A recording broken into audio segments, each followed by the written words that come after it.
Hey everybody, once again welcome back to Hell Garden। हम आ चुके हैं BTTH नोवेल के एपिसोड नंबर 292 पे और इसमें हम देखने वाले हैं याओक्लान की मैरिज सेरेमनी को, जिसमें कई ट्विस्ट और टर्न्स आने वाले हैं। सो वीडियो को बिल्कुल एंड तक देखना। बट उससे पहले जरूरी बात यह है कि हम धीरे धीरे अपनी स्टोरी के एंड तक पहुंचते जा रहे हैं। वैसे तो एंड में पोल वगैरह रखा जाएगा, बट आप सभी अपने सजेशंस को कमेंट में शेयर कर सकते हो। हालांकि BTTH की स्टोरी के बाद BTTH गॉड्स या फिर फ्लेम एम्पर जैसी स्टोरीज ही बची हुई है, लेकिन ऑफिशियल स्टोरीज नहीं है, जिसकी वजह से इनकी कोई भी मानुआ इमेजेस अवेलेबल नहीं है। यानी कि जो पिक्चर्स आप बीच में देखते हो, अगर मैं इन स्टोरीज को एक्सप्लेन करता हूँ तो फिर वो आपको बिल्कुल देखने को नहीं मिलेंगी। इसका अल्टरनेटिव ये है कि हम BTTH के अलावा और कोई स्टोरी को शुरू कर सकते हैं। अब तुम सभी का इसके बारे में क्या ख्याल है, कमेंट्स में लिख के बताओ। मैं इस स्टोरी के खत्म होने से पहले ही एक नई सीरीज को शुरू करना चाहता हूँ। सो आपके कमेंट्स काफी ज्यादा इंपॉर्टेंट होंगे। और जिन्होंने हेल गार्डन के इंस्टाग्राम पेज को अभी तक ज्वाइन नहीं किया है, मैं उसका लिंक कमेंट सेक्शन में पिन कर दे रहा हूँ। आप डायरेक्टली हेल गार्डन के इंस्टाग्राम पेज को फॉलो कर सकते हो, क्योंकि भले ही तुम्हारा भाई स्टोरी को तुम्हारे लिए एक्सप्लेन कर रहा हो, लेकिन ये काम काफी रिस्क से भरा हुआ है। अगर खुदा न खास्ता चैनल को कल कुछ हो जाता है तो फिर आप मुझे ढूंढ नहीं पाओगे। इस वजह से इंस्टाग्राम के पेज को फॉलो जरूर कर लेना, क्योंकि वहाँ पे सारी जरूरी अपडेट शेयर करी जाएंगी। फाइनली अब शुरू करते हैं पिछले एपिसोड का रिकैप। जैसे ही पिछले पार्ट की शुरुआत होती है, हम देखते हैं जियान को, जिसने याओ वेंग्यू को मेंढक की तरह पकड़ के रखा था। इसे देख के वो रेड हेड ओल्ड मैन, जिसका नाम एल्डर वानुआ होता है, हम उसे जियान को वार्न करते हुए देखते हैं। वो कहता है जियान ये याओक्लैन है, लेकिन जब उसकी आंखें जाती हैं जियान के साइड में खड़े नॉर्दर्न किंग के ऊपर, एल्डर वानुआ को भी अपने गुस्से को शांत करना पड़ा था। एल्डर वानुआ एक्सेप्ट करते हैं कि याओ वेंग्यू को अपने मुंह को कंट्रोल करना नहीं आता, और वो जियान से याओक्लैन को फेस देते हुए याओ वेंग्यू को रिलीज करने की रिक्वेस्ट करते हैं। इसका जवाब जियान टीचर से पूछता है। ये अलाउ कहते हैं क्योंकि एल्डर वानुआ ने अपना मुंह खोला है, हम भी मना नहीं कर सकते। और कुछ इस तरीके से उस बुड्ढे वानुए को छोड़ दिया जाता है। फिर ये सभी पहुंचते हैं मेडिसल माउंटेन टॉप पे, जहाँ पे हवा में फ्लोट कर रहा एक बहुत बड़ा स्टेडियम होता है। इस स्टेडियम के ऊपर कई कुर्सियां थी। जियान और यालो अपनी अपनी जगह को लेते हैं। कुछ समय बाद याओक्लैन के चीफ याओडेन यहाँ पे अपीयर हुए थे। इनकी स्ट्रेंथ 7 स्टार 2 शैंक की होती है। धीरे धीरे इस जगह की भीड़ बढ़ती जाती है। कुछ समय बाद हमें एक और बुड्ढा दिखाई देता है। लोग ने बोलते हैं ओल्ड मैन शेननोंग। ये कॉन्टिनेंट के सबसे पुराने एल्केमिस्ट में से एक थे, लेकिन ये जैसा अपीयर हो ही पाए थे तभी होलोसोल यहाँ पे एंट्री मारता है। हालांकि याओक्लैन ने होलोसोल को इनवाइट नहीं किया था। खैर होलोसोल को इन्विटेशन की जरूरत भी नहीं होती, ये आने वाला हन हुओजी होता है। टीचर बताते हैं कि ये वो बंदा है जिसने पिल टावर के चीफ को धोखा दिया था। ये सुन के जियान की आंखें कोल्ड हो जाती हैं। अब क्योंकि याओक्लैन के चीफ याओडेन नहीं चाहते थे कि यहाँ पे सिचुएशन खराब हो, वो इस हनहोजी को इस कंपटीशन में पार्टिसिपेट करने देते हैं। हनहोजी यालो के पीछे जाके बैठ जाता है, लेकिन जब वो यालो से फालतू की बातें करने की कोशिश करता है, जियान ने नॉर्दर्न किंग से उसके ऊपर हमला करवा दिया था। खैर ये बंदा भी एक्सपर्ट था, इसने नॉर्दर्न किंग के अटैक को डॉज कर दिया था। लेकिन जब ये जियान के खिलाफ रिटेलिएट करने की कोशिश कर रहा था, तभी क्लैन चीफ याओडेन इस हनहोजी को वार्निंग देते हैं। जिसके बाद फाइनली याओक्लैन की मेडिसिन सेरेमनी की शुरुआत होती है। और शुरुआत होती है हमारे इस एपिसोड की। याओक्लैन एल्केमी में स्पेशलाइज करता था। ये दुनिया की सबसे बड़ी एल्केमिस्ट ऑर्गेनाइजेशन होते हैं। इस वजह से जब सेंट्रल प्लेन्स के एल्केमिस्ट इनसे मिलते थे, तो फिर याओक्लैन के मेंबर्स इनके साथ हमेशा एक प्राइड के साथ पेश आते हैं। लेकिन हमें ये मानना पड़ेगा कि याओक्लैन के पास ऐसे गर्व को महसूस करने की एबिलिटीज हैं। अब ये शायद इनकी ब्लड लाइन की वजह से है, लेकिन ऐसा लगता है जैसे याओक्लैन के मेंबर्स को एल्केमी सीखने में काफी आसानी होती है। और तो क्लैन में आउटस्टैंडिंग ट्रेनिंग टैलेंट की कोई कमी नहीं होती। हालांकि ये बात सच है कि याओक्लैन के बाद जो हाई लेवल के एल्केमिस्ट हैं, उनके नंबर सेंट्रल प्लेन्स के ग्रैंड मास्टर से मैच नहीं कर सकते। लेकिन क्लैन में आउटस्टैंडिंग लोगों की कभी कमी नहीं रहती, क्योंकि इनके पास ऐसे टैलेंट्स हैं। इनके लिए प्राइड फील करना काफी नॉर्मल बात है। ऑफ कोर्स यहाँ पे एल्केमिस्ट के टियर की मिडिल लेवल की बात हो रही है, क्योंकि अगर कॉन्टिनेंट के टॉप एल्केमिस्ट की बात करी जाए तो फिर यहाँ पे याओक्लैन कुछ खास एडवांटेज को हासिल नहीं करता। आखिरकार भले ही उनकी ब्लड लाइन स्ट्रेंथ की वजह से वो एल्केमी स्किल्स को आसानी से सीख सके, लेकिन वो सिर्फ स्ट्रेंथ पर रिलाई करते हुए उस दुनिया के पीक पे नहीं पहुंच सकते। कई बार ये आसानी उनके आगे बढ़ने के रास्ते का रोड़ा बन जाती है। शायद इस चीज को ब्लड लाइन स्ट्रेंथ का सबसे बड़ा डिसएडवांटेज बोला जा सकता है। सारे एल्केमिस्ट को 1 से लेकर 9 टीयर पे डिवाइड किया गया है, जहाँ पे टीयर 1 सबसे लोएस्ट लेवल होता है और टीयर 9 सबसे हाईएस्ट। वहीं पे जो टीयर 9 के एल्केमिस्ट गुरु होते हैं, उन्हें भी 3 हिस्सों में बांटा गया है। ये होते हैं ट्रेजर पिल गुरु, मिस्टीरियस पिल गुरु और गोल्डन पिल गुरु। पहले स्मॉल पिल टावर में टीयर 9 ट्रेजर पिल को रिफाइन करने के बाद जियान ऑलरेडी ट्रेजर पिल गुरु बन चुका है। हालांकि जियान को भी ऑर्गेनाइजेशन से वेरीफाई नहीं किया है। खैर अभी इस दुनिया में शायद ऐसा कोई बचा नहीं है जो कि जियान के एल्केमी स्किल्स के ऊपर अपना ठप्पा लगा सके, क्योंकि जियान पहले से एल्केमी वर्ल्ड के पीक पे पहुंच चुका है। अगर बात करिए मिस्टीरियस पिल गुरु की, तो उसे इस कॉन्टिनेंट का पीक एल्केमिस्ट कहा जाता था, लेकिन अब वो बचे नहीं है। वहीं पे गोल्डन पिल गुरु को इस दुनिया में अपीयर हुए हजारों सालों से ज्यादा का समय हो गया है। बेसिकली अभी के दुनिया कॉन्टिनेंट में कोई भी टीयर 9 गोल्डन पिल को रिफाइन नहीं कर सकता। इस गोल्डन पिल गुरु से ऊंची होती है लेजेंडरी डी क्लास। ये डी वही अल्टीमेट लेवल है जिसे कोई सरपास नहीं कर सकता। यहाँ पे बैठे ज्यादातर लोगों के लिए मेडिसिनल सेरेमनी का पहला पार्ट सिर्फ एंटरटेनमेंट का सोर्स है। याओ क्लैन में सच में से यंगर जनरेशन के एक्सपर्ट्स होते हैं, जिसकी वजह से और एशियन क्लैंस काफी ईर्ष्या महसूस करते हैं। इस स्टेज पे आए हुए सारे एक्सपर्ट्स कम से कम टियर 6 या फिर उसे हाई लेवल के अल्केमिस्ट हैं। हमारा ध्यान जाता है स्टेज के ऊपर। अभी इन सभी के कर्टन्स इनकी स्टोरिंग से बाहर आ चुके थे, इसकी वजह से स्क्वायर और भी चमकदार लगता है। ऑफ कोर्स अगर जियान जैसे एक्सपर्ट के पर्सपेक्टिव से देखा जाए तो फिर इस लेवल की पिल रिफाइनमेंट बिल्कुल बच्चों की जैसी है। उनके लिए इसमें कुछ ऑब्जर्व करने को नहीं होता, वो बस अपनी आंखों को बंद करके यहाँ पे रिकूपरेट करते हैं। शोर मचाने वाली बस नॉर्मल ऑडियंस होती है। मेडिसिन सेरेमनी का पहला पार्ट कुछ दिनों तक चलता रहता है, जिसके बाद ही अपने अंत पे आया था। अच्छी बात है कि यहाँ पे मौजूद सभी लोग अपनी अपनी स्ट्रेंथ को पोजेस करते हैं। पिछले कुछ दिनों में लगातार बैठने के बाद भी इन्हें कोई परेशानी नहीं होती। जैसे ही मेडिसिन सेरेमनी का पहला पार्ट अपने एंड पे आया था, हम जियान की आंखों को हल्के से खुलते हुए देखते हैं। वो याओ क्लैन के कुछ यंग इंडिविजुअल्स को देख के हल्के से नोट करता है। उसकी कुछ दिनों के ऑब्जर्वेशन के बाद जियान को समझ में आया था कि याओ क्लैन कितना स्ट्रॉन्ग है। इनमें से कई डिसाइपल्स काफी अच्छे एल्केमी टैलेंट को पोजेस करते थे। अगर ये लकी रहते हैं तो फिर ये फ्यूचर के एल्केमी वर्ल्ड में अपनी पोजीशन को बना पाएंगे। और तो इतने अच्छे नए खून की वजह से याओ क्लैन लगातार फूलता फलता रहेगा। ऑफ कोर्स इसकी नेचुरली एक लिमिट होती है। अगर याओ क्लैन एक और एलीट दूधी को प्रोड्यूस नहीं कर पाया तो फिर याओ क्लैन की ब्लड लाइन भी शाओ क्लैन की तरह एग्जॉस्ट हो जाएगी। तब याओ क्लैन की हालत भी शाओ क्लैन की तरह ही हो जाएगी। खैर अगर वो समय आता भी है तब भी वो काफी लंबे फ्यूचर की बात है। अभी याओ क्लैन के लिए उसके बारे में चिंता करने का कोई मतलब नहीं है। पिछले कुछ दिनों के ऑब्जर्व करने के बाद जियान को कई जाने पहचाने फिगर्स दिखाई देते हैं। एक तो वो होता है याओ शिनजी, जिसने जियान को इस मेडिसिन सेरेमनी का इन्विटेशन दिया था। अभी याओ शिनजी की एल्केमी स्किल्स पिछली बार से काफी इंप्रूव हो चुकी थी। वो इस मेडिसिन सेरेमनी के रिजल्ट्स में टॉप 5 में अपनी जगह बना चुका है। ऐसे रिजल्ट को काफी अच्छा माना जाएगा। वहीं पे इस मेडिसिन सेरेमनी की जो चैंपियन पोजीशन होती है उसे हासिल करता है वो याओ टियान, जिससे जियान डिवाइन फ्लेम रियल में मिला था। शायद यही याओ क्लैन की यंगर जनरेशन का सबसे आउटस्टैंडिंग इंसान है। इसने जिस मेडिसिन पिल को रिफाइन किया था वो एक्चुअली में एक 9 रंगों वाली पिल लाइटनिंग को अट्रैक्ट कर पाई है। इन रंगों को देख के याओ क्लैन के एल्डर्स भी स्माइल करते हैं। हाउएवर जैसे उनकी आंखें जाती हैं जियान के ऊपर, जो कि यालो की साइड में बैठे अपनी आंखों को बंद करके रिकूपरेट कर रहे हैं, इनके चेहरे की वो स्माइल तुरंत ही डिसअपियर हो जाती है। ये सभी काफी मेलनकॉली फील करते हैं। इन सभी ने काफी पहले ही सुन लिया था कि जियान एक टियर 9 की मेडिसिन पिल को रिफाइन कर सकता है और उसमें अट्रैक्ट हुई पिल लाइटिंग वो ब्लैक डीमन लाइटिंग थी। इसके कंपैरिजन में याओ टियान की 9 कलर लाइटिंग बिल्कुल फीकी पड़ जाती है। जब याओ क्लैन की यंगर जनरेशन का कंपटीशन खत्म हो जाता है तब भी स्टेडियम का वातावरण शांत नहीं होता, बल्कि अचानक से एक्साइटमेंट ओवरफ्लो होने लगती है। इन सभी की खोलती हुई आंखें गई थी स्टेडियम की उन स्टोन चेयर्स पे। ये समझ जाते हैं कि अब इस मेडिसिन सेरेमनी का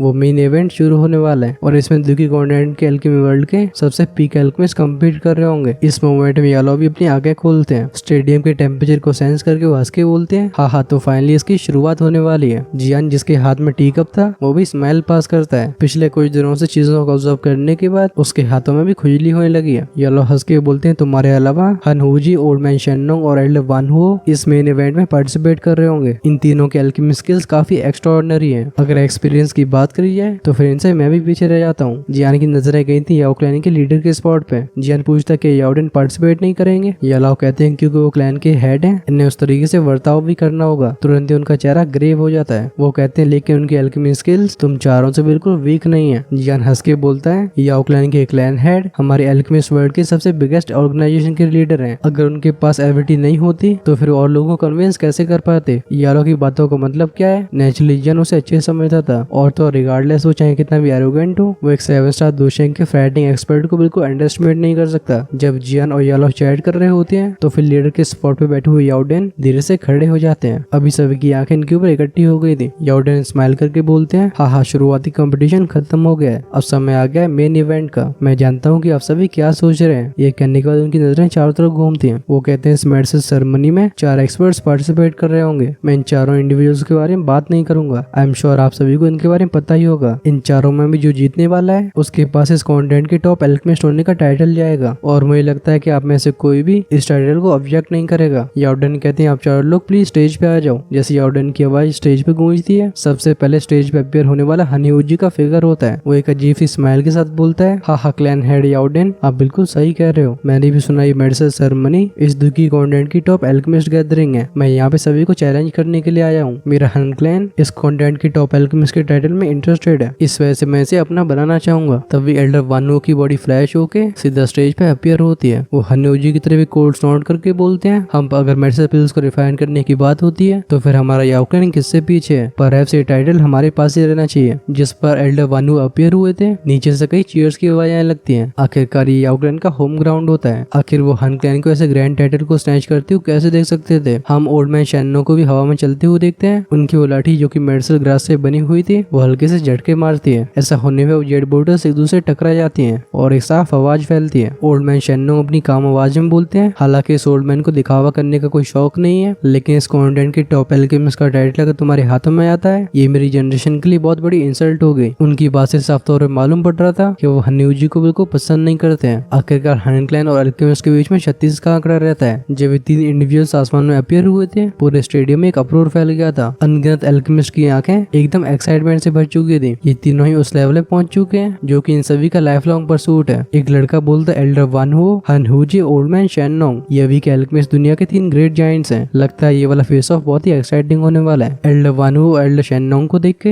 हनहुजी बस एक स्माइल पास करता है। इस समय उसके दोनों हाथ पीछे थे। उसका जो एल्केमिस्ट गुरु होने का डिमीनर होता है, अभी सभी उसे महसूस कर पाते हैं। अगर कोई कैरेक्टर की बात ना करे तो फिर सभी को मानना पड़ेगा हनहुजी के एल्केमी स्किल्स काफी शानदार हैं। सभी की आंखें कुछ समय तक इन तीनों को देखती हैं, फिर वो चारों तरफ शिफ्ट होने लगी थी। एक ओल्ड मैन कहता है, ये तीनों यहाँ पे अपीयर हो चुके हैं, आखिर लास्ट पर्सन कौन है। तुरंत उसकी आंखें जाती हैं उस ब्लैक रोड यंग मैन पे जो कि अपनी कुर्सी पे मौजूद है। सभी ये फोकस को अपनी ऊपर आते हुए देख जियान एक स्माइल पास करता है। वो फटाक से खड़ा हो गया था। उसकी बॉडी हल्की सी ट्रेम्बल होती है। उस जगह पे कई आफ्टर इमेज दिखाई देती हैं। वो प्रकट हो गया था स्टोन स्टेज पे। साथ ही में जियान के हंसने की आवाज चारों तरफ गूंजती है। जियान कहता है, मैंने काफी समय से सुना है कि एल्डर हनहुजी की स्किल्स पिल टावर से चुराई हुई हैं। अब क्योंकि पिल टावर स्काई मेंशन का मेंबर है, तो फिर मैं स्काई मेंशन अलायंस की तरफ से पिल टावर को रिप्रेजेंट करते हुए एल्डर हनहुजी को चैलेंज करना चाहूंगा। मैं उम्मीद करूंगा कि आप मुझे अच्छे से सिखाओगे। जियान की ऐसी हंसी से भरी आवाज को सुन के कई लोग पसीना छोड़ने लगते हैं। जियान के शब्द हन क्लैन के चुनौती जैसे हैं। लगता है स्काई मेंशन अलायंस और हन क्लैन एक दूसरे को आंख से आंख मिला के नहीं देखना चाहते। जियान की ऐसी बात को सुनने के बाद भी हनहुजी के चेहरे पे बिल्कुल गुस्सा दिखाई नहीं देता। हनहुजी हंस के बोलता है, क्या ही पैनी जीव है, अगर मुझे चैलेंज करने की तुम बात कर रहे हो तो ऐसी क्वालिफिकेशन तो तुम्हारे टीचर के पास भी नहीं है। ये भले ही सबके सामने अपने अच्छे टेम्परामेंट को दिखाने की कोशिश कर रहा हो, लेकिन इसकी जियान को देखने वाली आंखें एकदम कोल्ड होती है। इनमें एक हल्का सा मर्डर सेंटेंस बाहर आ रहा था। हनहुजी की बात को सुन के जियान अपनी थोड़ी को सहलाता है। वो एक बहुत ही ब्राइट स्माइल के साथ बोलता है, अब वैसे टीचर ने बोला था तुमसे डील करने के लिए मैं काफी होऊंगा, इस वजह से उन्हें इंटरवीन करने की कोई जरूरत नहीं है। जियान के शब्द हनहुजी को बिल्कुल रिस्पेक्ट नहीं देते। हनहुजी हंस के बोलते, हाँ अगर ऐसी बात है तो फिर मैं भी काफी क्यूरियस हूँ। ये कह के बोलना बंद कर गया था। जैसे वो अपने हाथ को वेव करता है, उसकी बॉडी में से एक ब्लैक फ्लेम बाहर आती है। इसने सभी के सामने अपने आप को 1000 फुट के साइज के ब्लैक फायर कलर में बदल लिया था। इस फायर कलर में से हल्की सी डिवावरिंग पावर बाहर आती है। जियान, एल्डर वानु और ओल्ड मैन शैनोंग अचानक से अपनी आंखों को फोकस करते हैं। वो कहते हैं, नाइटी डिवावरिंग फ्लेम। इस काली फ्लेम से बने कलर को देख के उनकी आंखें भी नैरो हो जाती हैं। एल्डर शैनोंग एक सीरियस आवाज में बोलते हैं, अनएक्सपेक्टेड बात है कैसी हेवली फ्लेम हन क्लैन के हाथ में लग चुकी है। इस ब्लैक फायर कलर को देख के उनकी आंखें काफी ग्रेव हो चुकी थी, क्योंकि वो एल्केमी वर्ल्ड के एल्डर्स में से एक है। उन्हें नाइटी डिवावरिंग फ्लेम के बारे में अच्छे से पता होता है। हनहुजी स्माइल करके जियान और बाकियों को देखता है। वो कहता है, तुम भी अपनी शरीर के हेवली फ्लेम्स को समन करो, मेरी नाइटी डिवावरिंग फ्लेम उन्हें टेस्ट करना चाहती है। जियान हंस के बोलता है, ये तो बस नाइटी डिवावरिंग फ्लेम की फ्लेम सीड है, तुम इस पर घमंड क्या दिखा रहे हो। हालांकि जो हनहुजी की नाइटी डिवावरिंग फ्लेम होती है वो हॉल ऑफ सोल के चीफ हनमिशंग से काफी स्ट्रॉन्गर फीलिंग को दे रही थी। तब भी जियान फील करता है कि नाइटी डिवावरिंग फ्लेम के फाइटिंग लेवल पे नहीं पहुंची है। साफ तौर पे इस बंदे के हाथ में जो नाइटी डिवावरिंग फ्लेम है वो बस एक सीड फ्लेम है। जियान की ऐसी टोन को सुन के हनहुजी अपनी आंखों को नैरो कर लेता है। उसने एक्सपेक्ट नहीं किया था कि जियान इस फ्लेम को इतनी जल्दी आइडेंटिफाई कर लेगा, बट हम उसके चेहरे पे तुरंत ही स्माइल आती हुई देखते हैं। क्योंकि भले जियान नाइटी डिवावरिंग फ्लेम की ओरी को रिकॉग्नाइज कर पाया हो, लेकिन जियान को पता नहीं होता कि उसके हाथ में जो नाइटी डिवावरिंग फ्लेम है वो कोई ऑर्डिनरी सीड फ्लेम नहीं है। अगर नंबर 1 हेवली फ्लेम को छोड़ दिया जाए तो हेवली फ्लेम रैंकिंग में नाइटी डिवावरिंग फ्लेम सबसे मिस्टीरियस है। इस कॉन्टिनेंट के अंदर ऐसे बहुत ही कम इंडिविजुअल्स हैं जिन्हें पता होता है कि नाइटी डिवावरिंग फ्लेम के फ्लेम सीड्स अलग अलग लेवल्स पे डिफाइन करे गए हैं। लेकिन इन सभी ऑर्डिनरी फ्लेम सीड्स में से भी 2 मिस्टीरियस सीड फ्लेम्स होती हैं। इनमें से एक को हेवन तो दूसरे को अर्थ सीड फ्लेम बोला जाता है। और अभी हनहुजी के हाथ में जो नाइटी डिवावरिंग फ्लेम है वो अर्थ सीड फ्लेम है। अगर एक सर्टेन पॉइंट ऑफ व्यू से देखा जाए तो इसके हाथ में जो अर्थ सीड फ्लेम है उसे नाइटी डिवावरिंग फ्लेम का बेबी फॉर्म बोला जा सकता है। हॉल ऑफ सोल के चीफ के हाथ में जो सीड फ्लेम था वो इससे बिल्कुल कंपेयर नहीं कर सकता है। हालांकि ऐसा सीड फ्लेम काफी पावरफुल होता है, लेकिन अगर नाइटी डिवावरिंग फ्लेम को कोई चोट पहुंचती है तो ये सारे सीड फ्लेम्स जो कि उससे कनेक्टेड होते हैं वो अपने आप ही एसेंस एनर्जी में बदल के अपनी मेन बॉडी में वापस लौट जाएंगे। ये मामला बहुत ही बड़ा सीक्रेट है। इस जानकारी जानकारी के बारे में याला और जियान जैसे एक्सपर्ट्स को भी पता नहीं होता। इस वजह से हनोजी के पास जो फ्लेम है उसे जियान बस ऑर्डिनरी सीड फ्लेम ही समझ रहा था। वो पता नहीं लगा पाता है कि सीड फ्लेम्स का बॉस है। खैर अगर वो इस अर्थ सीड फ्लेम को रिकॉग्नाइज कर भी लेता तब भी उसके ऊपर उसका कुछ खास फर्क नहीं पड़ने वाला था। उसके शरीर में जो प्योरीफाइड डिवाइन लोटस फ्लेम है वो कई हेवली फ्लेम से मर्ज होने के बाद म्यूटेट हो चुकी है। ये तो भूल ही जाओ कि सामने वाली 90 डिवाइनिंग फ्लेम बस एक सीड फ्लेम है। अगर यहाँ पे सच्ची 90 डिवाइनिंग फ्लेम भी आ जाती है तब भी जियान से डरने वाला नहीं है। खैर जब हनोजी की इस बात को एल्डर वानु सुनते हैं वो एक कोल्ड साउंड के साथ बोलते हैं, क्या तुम हमारी हेवली फ्लेम्स को सॉल्व कर पाओगे? ये तुम्हारी एबिलिटीज के ऊपर डिपेंड करेगा। उन्होंने अपने हाथ को वेव कर दिया था। एक हल्के से काले रंग की हवा चलती है, इसमें से विस्लिंग साउंड बाहर आती है। ये वाइल्ड विंड काफी तेज होती है। अगर कोई इसे ध्यान से देखेगा तो पहचानेगा कि ये कोई फियर्स विंड नहीं है बल्कि एक मिस्टीरियस फ्लेम है। एल्डर वानु के द्वारा समन करी हुई इस फ्लेम को देख के जियान के चेहरे पे सरप्राइज फ्लैश होता है। वो कहता है नाइनसरीन विंड फ्लेम। उसके लिए पहली बार नहीं है जब वो नाइनसरीन विंड फ्लेम को देख रहा है। जब वो पहले याओशिंजी से मिला था तब याओशिंजी इस हेवली फ्लेम को कैरी कर रहा था, लेकिन अब देखने से ऐसा लगता है जैसे इस हेवली फ्लेम को वापस ले लिया गया है। एल्डर वानु को अपनी हेवली फ्लेम को समन करती हुए देख ओल्ड मैन शेन्नोंग तेजी से हंसने लगे थे। वो कहते हाँ ओल्ड मैन वानु, लगता है तुम नाइनसरीन विंड फ्लेम को और भी अच्छे से कंट्रोल करने लगे हो। ये कहने के बाद उनके हाथ में जो जड़ी बूटियों की घास से बनी हुई लाठी थी वो नीचे के खाली स्पेस में प्रेस हो जाती है। वो कहते हैं अगर ऐसी बात है तो फिर मुझे भी परफॉर्म करना होगा। जैसे उनके मुंह शब्द बाहर आए थे उनके हाथ में जो मेडिसिन इंग्रेडिएंट वॉकिंग स्टिक होती है वो बिना किसी फ्लेम की एकदम जलने लगती है। हमें इसमें से एक लिक्विड जैसी ग्रीन फ्लेम को राइज होते हुए देखते हैं। ये फाइनली हवा के साथ फूलने लगी थी। इस हरे रंग की लिक्विड जैसी फ्लेम के अंदर से धुएं की एक लेयर बाहर आ रही होती है। इस फॉग के ऊपर उठते ही आसपास की अनगिनत जड़ी बूटियां होती हैं वो तेजी से ग्रो होने लगी थी। ऐसी लाइफ फोर्स को सेंस करके चिच्चों के एक्सप्रेशन चेंज हो जाते हैं। ऐसी फैलती हुई लाइफ फोर्स को देख के जियान की आंखें फ्लैश होती हैं। उसके चेहरे पे एक अजीब सा एक्सप्रेशन आया था। वो कहता है ये हेवली फ्लेम रैंकिंग की नंबर 5th हेवली फ्लेम है, लाइफ स्प्रेड फ्लेम। ये लाइफ स्प्रेड फ्लेम जो कि हेवली फ्लेम रैंकिंग में नंबर 5 पे रखी जाती है, ये बहुत ही मिस्टीरियस तरीके की फ्लेम है क्योंकि जहाँ पे और फ्लेम्स भले ही उनके अलग अलग फॉर्म्स हो वो सभी अपनी डिस्ट्रक्टिव फोर्स को पोजेस करती थी, लेकिन लाइफ स्प्रेड फ्लेम अलग होती है। ये कुछ खास डिस्ट्रक्टिव फोर्स को शो नहीं करती बल्कि इसके अंदर एक लाइफ फोर्स होती है। कहा जाता है कि जब इस हेवली फ्लेम को यूज किया जाता है तो इसके आसपास के मेडिसिन इंग्रेडिएंट्स बहुत ही तेजी से ग्रो होने लगेंगे। यानी कि जब तक किसी के पास ये हेवली फ्लेम होती है उसे जड़ी बूटियों की तलाश नहीं करनी पड़ेगी। उसके हाथ में बस जड़ी बूटियों के बीज होने चाहिए, फिर वो जब चाहे मेडिसिन इंग्रेडिएंट्स को हासिल कर सकता है। इसी वजह से हेवली फ्लेम और भी मिस्टीरियस हो जाती है। इस लाइफ स्प्रेड फ्लेम के बारे में एक और चीज खास है, इससे लॉन्जेविटी फ्लेम ही बोला जाता है। कोई भी इंसान जो किसे हासिल करता है उसकी जिंदगी मैजिकल बीस्ट की लाइफ के बराबर हो जाती है। और यहाँ पे बात हो रही है लंबे समय तक जीने वाले मैजिकल बीस्ट की। बात बस ऐसी कि इस फ्लेम का बस एक डिसएडवांटेज है, वो ये है कि फाइट करने के लिए सूटेबल नहीं है। इससे किसी की फाइटिंग स्ट्रेंथ नहीं बढ़ती। इस लाइफ स्प्रेड फ्लेम के बारे में जियान ने भी सुना था, लेकिन इसे देख वो पहली बार रहा है। ऐसे रिच लाइफ फोर्स की वजह से जियान खुद को रिलैक्स और एनर्जी से भरा हुआ पाता है। अभी हनोजी की आंखें भी ओल्ड मैन शेन्नोंग के हाथ के ऊपर लाइफ स्प्रेड फ्लेम को इंटेंस तरीके से देख रही थी। हम उसकी आंखों को लालच से भरते हुए देखते हैं। इस दुनिया में हर एक चीज लिमिटेड लाइफ स्पैन को पोजेस करती है। अगर कोई इस फ्लेम को हासिल कर पाता है तो फिर वो और भी कई साल जी पाएगा, और ऐसी चीज हनोजी जैसे इंसान के लिए बहुत ही टेम्पटिंग होती है। इस फ्लेम को देख के एल्डर वानु का एक्सप्रेशन भी काफी एनवियस था। वो स्माइल के साथ बोलते हैं एक्चुअली में लाइफ स्प्रेड फ्लेम है। ओल्ड मैन शेन्नोंग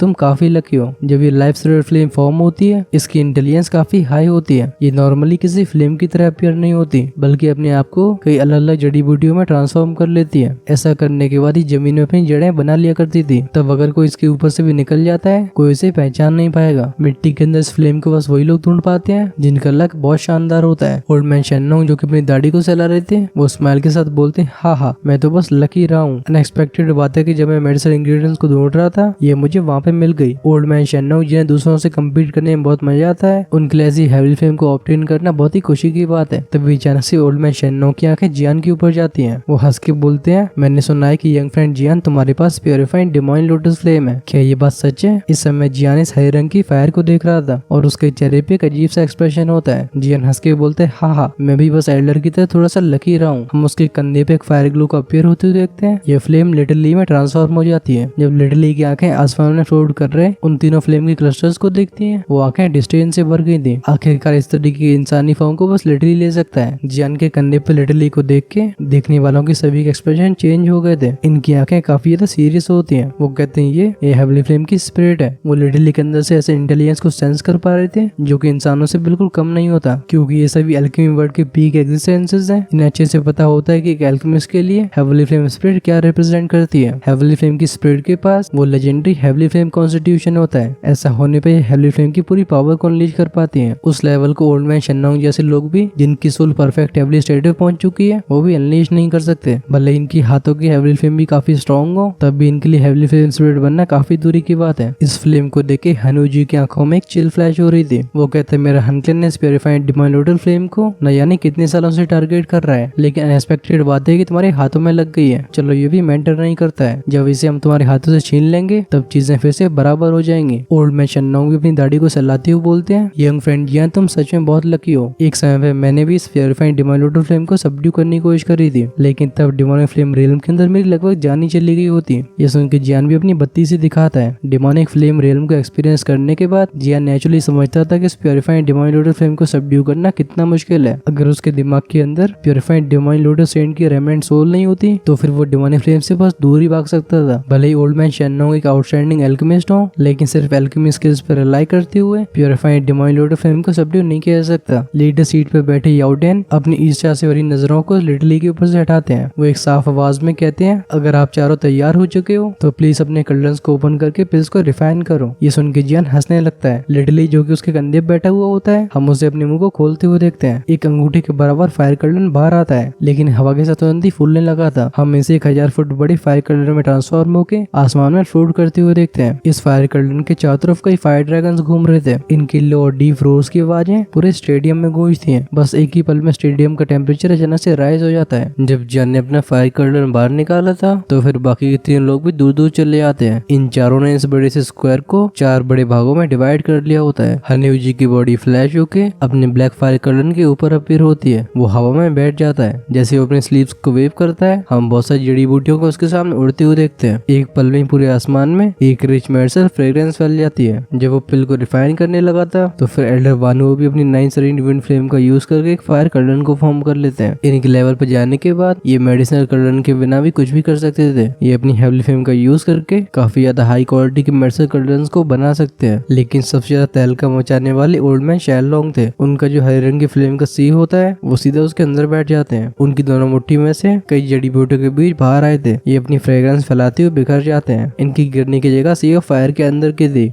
ऐसा होने के बाद सभी की सड़न आंखों के सामने वो सभी बीज अंकुरित होने लगे थे। जैसे जैसे फ्लेम और भी बर्न होती है, इनकी ग्रोथ और भी रैपिड हो जाती है। इतनी तेजी से ग्रो हो रहे मेडिसिन इंग्रेडिएंट्स को देख के ओल्ड मैन शेनलॉन्ग के चेहरे पे स्माइल आ जाती है। जैसे वो अपनी फिंगर को फ्लिक करते हैं, उस आग के समंदर में कई रिपल्स बन जाती हैं। ये फ्लेम इकट्ठी होके कई प्योर ग्रीन लिक्विड की ड्रॉपलेट्स में बदल जाती हैं। हम इस लिक्विड में से कई फायर सीडलिंग्स को राइज होते हुए देख सकते हैं। इनके अंदर लाइफ फोर्स भरी हुई थी। ये हरे रंग का तरल पदार्थ उन सभी जड़ी बूटियों के ऊपर पहुंच जाता है। फिर इस फायर लिक्विड की एक एक बूंद नीचे गिरती है। ऐसा लगता है जैसे उन मेडिसिन इंग्रेडिएंट्स को कोई कैटलिस्ट मिल गया हो। हम इनकी रेट ऑफ ग्रोथ को बढ़ते हुए देखते हैं। बस कुछ ही मिनट्स के अंदर ये बीज प्रॉपर मेडिसिन इंग्रेडिएंट्स में बदल चुके थे। ये खुशी से भरे एक्सप्रेशन को लेके उस हरे रंग की फ्लेम के समुद्र में सहलाते हैं। ऐसे मिस्टीरियस सीन को देख के जियान जो कि दूर पे बैठा हुआ था वो इसकी तारीफ करते हुए बोलता है, ये सच में लाइफ स्पिरिट फ्लेम कहलाने की वर्दी है। अगर हम इसकी फाइटिंग एबिलिटीज को छोड़ दें तो फिर लाइफ स्पिरिट फ्लेम सारी एल्केमिस्ट की फेवरेट हेवली फ्लेम होगी। हालांकि जियान जानता था कि इन सभी पौधों को इस तरीके से उगाने में ओल्ड मैन शेनलॉन्ग काफी एग्जॉस्ट हो रहे होंगे, लेकिन यहाँ तक ग्रो होने के लिए सभी मेडिसिन इंग्रेडिएंट्स कम से कम 100 साल का समय लेते हैं। और अगर उनके एग्जॉशन को 100 साल के समय से कंपेयर किया जाए तो फिर एग्जॉशन कोई परेशानी की बात नहीं होती। इस फ्लेम की आंखों से तारीफ करने के बाद वो अपनी आंखों को विड्रॉ कर लेता है। उसकी नजरें जाती हैं अपने पिंक फायर कल्डन पे। उसके एक इशारे पे उसकी स्टोरिंग से कई डेंस मेडिसिनल इंग्रेडिएंट्स बाहर आते हैं। ये सीधा उस फायर कल्डन के सामने रुक गए थे। इन अलग अलग जड़ी बूटियों के नंबर्स काफी ज्यादा टेरिफाइंग होते हैं। इन्हें देख के नॉर्मल एल्केमिस्ट तो चकराई जाएंगे। अगर अभी स्टेज के ऊपर इन चारों इंडिविजुअल्स की पिल रिफाइनिंग स्किल से उस पुरानी पिल रिफाइनमेंट को कंपेयर किया जाए जहाँ पे याओटियान ने 9 रंगों वाली पिल लाइटिंग को अट्रैक्ट किया था, तो फिर वो कंपटीशन इनके सामने कुछ खास नहीं लगता। इन मेडिसिनल इंग्रेडिएंट्स को बाहर निकालने के बाद जन आगे की तरफ इशारा करके बोलता है गो। सीधा लिटरली उसके कंधे में से उठ के फायर कल्डन के अंदर चला जाता है। तुरंत ही उस फायर कल्डन में एक क्रैक फॉर्म हो जाता है। इसके अंदर से एक सक्शन फोर्स क्रिएट होती है। आसमान में टंगी हुई जड़ी बूटियां फायर कल्डन के द्वारा सोलो कर ली जाती हैं, यानी कि निकल ली गई थी। हम फायर कल्डन के अंदर से अचानक से फ्लेम को राइज होते हुए देखते हैं। इन सभी इंग्रेडिएंट्स को कल्डन में इस तरीके से जाते हुए देख उन याओक्लन के एल्डर्स की फेस मसाज भी ट्विच करने लगी थी। वो कहते हैं एक्चुअली में इतने सारे मेडिसिन इंग्रेडिएंट्स को एक साथ में रिफाइन करना चाहता है। ये हजारों मेडिसिन इंग्रेडिएंट्स अपनी अलग अलग कंपोजिशन को रखते हैं। क्या इन्हें सिंपली एक ही बार में फायर कल्डन में डालने से रिफाइन किया जा सकता है? जियान को देख के वीआईपी सीट में बैठे यालो बस स्माइल करते हैं। चाहे बात हो एल्केमी स्किल्स या फिर दुकी स्किल्स की, वो जियान पे सबसे ज्यादा कॉन्फिडेंस फील करते थे। वहीं पे जियान की एल्केमी स्किल्स तो उनसे काफी आगे बढ़ चुकी हैं। अभी याओक्लन के कई यंग ऑर्गेनाइजेशन के मेंबर्स स्टेज के नीचे इकट्ठे हो रखे थे, लेकिन ये सभी लोग जो कि याओ क्लैन के मेंबर होने पे काफी प्राउड फील करते थे। आसमान के सीन को देख के इनके लिए काफी बड़ा ब्लो है। एक लड़का बोलता है आखिर लड़का ट्रेन कैसे करता है। ये सुन के साइड में खड़ी बंदी नोट करती है। वो कहती है इसकी एज हमारी जैसी है, लेकिन इसके पास एल्डर वानू जैसे एक्सपर्ट से भी कम्पीट करने की क्वालिफिकेशंस हैं। इवन वो याओ टियान जो कि शुरुआती मेडल सेरेमनी का चैंपियन बना था, अभी उसके चेहरे पे ग्लूमी एक्सप्रेशंस होते हैं। ऑल्दो वो अपने दिल में काफी डिससैटिस्फैक्शन फील कर रहा होता है, लेकिन उसके और जियान के बीच में एनॉर्मस गैप है, उसे बिल्कुल इग्नोर नहीं कर सकता।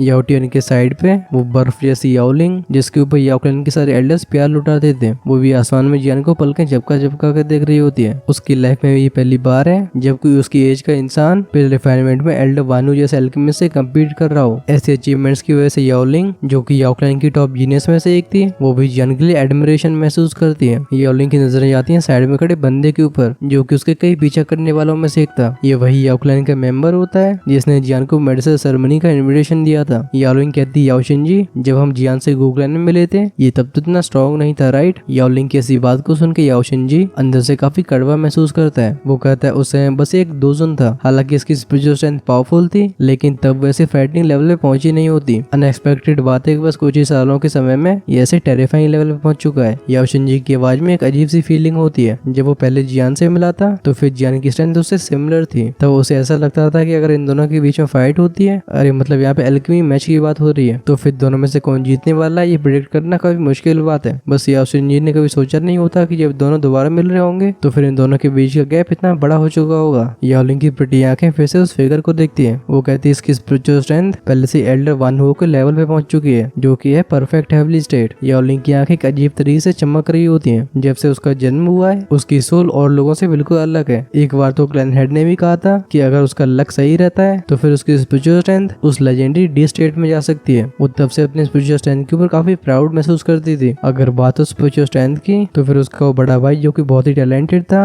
वो भी इस मामले में उससे वीक होता है। बस सेम जनरेशन में जियान एक ऐसा एक्सपर्ट है जो कि स्पिरिचुअल स्ट्रेंथ के मामले में उसको सरपास कर चुका है। आसमान में जियान का वो फायर कर्ल्डन उन हजारों मेडिसिन इंग्रेडिएंट्स को एक ही बार में निकल जाता है और हम जियान को वहीं पे बैठते हुए देखते हैं, क्योंकि उसके पास हेवली फ्लेम स्पिरिट है। उसकी हेवली फ्लेम के ऊपर कंट्रोल औरों से कई गुना बेहतर होती है। इस वजह से जियान की पिल रिफाइनिंग में भी रिलैक्सिंग रहती है। लिटरली के हेवली फ्लेम को परफेक्ट कंट्रोल करने की वजह से इन जड़ी बूटियों को रिफाइन करना उसके लिए एक सिंपल टास्क था। अब भी लिटरली की पिंक फ्लेम ने उस बड़े से फायर कर्ल्डन को किसी बड़ी सी फायरबॉल की तरह रैप करके रखा था। हर कुछ मिनट्स के बाद उस फायर कर्ल्डन में से कुछ आग के गोले बाहर आया करते थे। हम इन्हें फायर कर्ल्डन से बाहर आके रोटेट होते हुए देखते हैं। इन सभी फायर क्लस्टर्स में जड़ी बूटियों के अलग अलग लिक्विड्स और अलग अलग पाउडर्स होते हैं। जब तक ये पूरी तरह से प्योर नहीं हो जाते, इन्हें अलग अलग रिफाइन करना बहुत जरूरी है। जब जियान के फायर कर्ल्डन के आसपास के फायर क्लस्टर्स बढ़ते जाते हैं तो फिर बाकी तीनों भी खतरनाक तरीके से रिफाइन करने लगे थे। और इनके पास हेवली फ्लेम स्प्रेड नहीं होती, जिसकी वजह से इनकी रिफाइनमेंट की इफेक्टिवनेस जियान की बराबरी नहीं कर सकती है। पर तब भी एल्केमिस्ट गुरु होते हैं। इनके लिए मेडिसिन इंग्रेडिएंट्स को रिफाइन करना बहुत ही बेसिक टास्क है। ये साफ तौर पर इनके सामने कोई परेशानी खड़ी नहीं करता। स्टेडियम के नीचे सभी एल्केमिस्ट की आंखें इन चारों के extremely smooth medicine refinement methods को देखते हैं। ऐसा लगता है जैसे वो सीन में खो ही गए हो। अब इनकी आंखों में तारे चमक रहे थे। ऐसी मेडिसिन इंग्रेडिएंट्स की रिफाइनिंग चलती रहती है पूरे एक दिन तक। फिर सबसे पहले अपनी आंखें खोलने वाला जियान होता है। वो देखता है उन डेंसली पैक्ड फायर क्लस्टर्स को जो कि उसके फ्लेम फर्नेस के चारों तरफ थे। वो एक गहरी सांस लेने के बाद अपने हाथों को वेव कर देता है। ये सभी आग के क्लस्टर्स फिर से उस फायर कर्ल्डन में एंटर कर जाते हैं।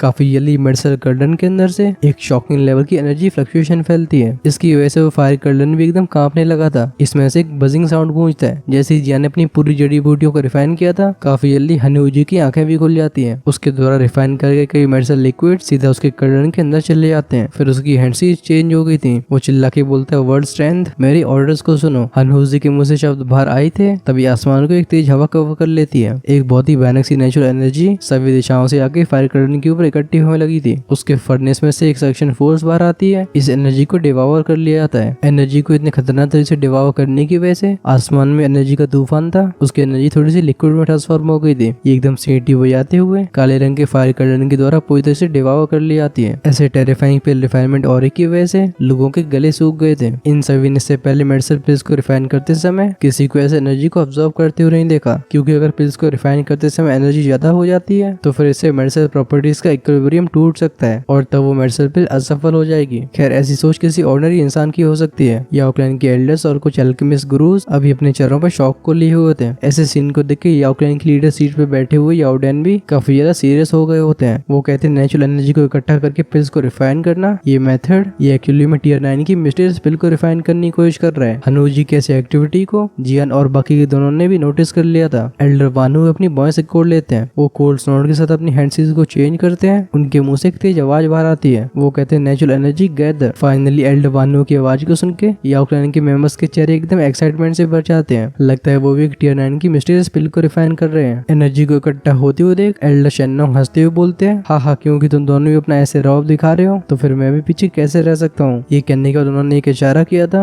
आसपास की नेचुरल एनर्जी और भी क्योटिक हो जाती है। मेजेस्टिक एनर्जी की कई वेव्स उनके फायर कर्टन के सामने घसीट के लाई जाती हैं। इन तीनों को नेचुरल एनर्जी में ऐसी खलबली मचाती हुए देख जियान के चेहरे पे भी स्माइल आ गई थी। वो कहता क्योंकि तुम सभी ऐसे मूड में हो तो फिर मैं जियान आप सभी को ज्वाइन कर सकता हूँ। उसके हाथों की हैंडसीज चेंज हुई थी। उसके फायर कर्टन में से एक फाइटिंग एनर्जी का सक्शन फोर्स क्रिएट होता है। उसके फायर कर्टन की ऐसी सक्शन फोर्स बिना किसी डर के औरों की नेचुरल एनर्जी के ऊपर डकैती डाल रही थी। यहाँ पे मौजूद सभी अल्केमिस्ट आसमान में नेचुरल एनर्जी को ऐसे विस्फोट होते हुए देखते हैं। ये सभी अंदर से चौंक गए थे क्योंकि मौका ही ऐसा है। ये चारों लोग एक्चुअली में लेजेंडरी टियर 9 की मिस्टीरियस पिल्स को रिफाइन करने की कोशिश कर रहे हैं। इनमें से किसी ने भी ऐसे सीन को पहले देखा नहीं होता। वेल देखा तो हमने भी नहीं है और आज शायद उसे देख भी ना पाएंगे क्योंकि अगले पार्ट की शुरुआत में ये चारों लोग एक दूसरे की नेचुरल एनर्जी के ऊपर डकैती डाल रहे होंगे। फिर होगी पिल रेन। अब क्या पिल रेन में मेडिसिन पिल्स बरसने वाली है? इसके बारे में सोच के अगर तुम सब एक्साइटेड हो तो कमेंट्स में लिखो एक्साइटेड हो। और इसके आगे के सीन को हम छोड़ते हैं सरप्राइज के रूप में। आप अगर उसे मिस नहीं करना चाहते तो फिर चैनल को सब्सक्राइब करके बेल आइकन के बटन को ऑन करके रखना, जिससे हम जैसी वीडियोस को रिलीज करते हैं वो आपके पास सबसे पहले पहुंचे। इस वीडियो का लाइक टारगेट है 12K का। आई गेस अब इसमें कोई परेशानी नहीं होनी चाहिए। जो फ्यूचर में आने वाले वीडियोस को एक दिन पहले देखना चाहते हैं उनके लिए चैनल की मेंबरशिप खोली हुई है। ऐसा करने से आप हमारी हेल्प तो कर ही पाओगे, आपको अर्ली एक्सेस का फायदा भी मिल जाएगा क्योंकि जैसे हम शाम को वीडियोस को प्रिपेयर करते हैं वो तुरंत ही सारे मेंबर्स के लिए अवेलेबल हो जाते हैं। चलो तब तक मजे करो। ज्वाइन का बटन मिलेगा चैनल के होम पेज पे, लेफ्ट में शो हो रहा होगा पिछला वाला एपिसोड। अगर उसे मिस कर दिया तो यहीं से देख सकते हो। Until then tata bye bye.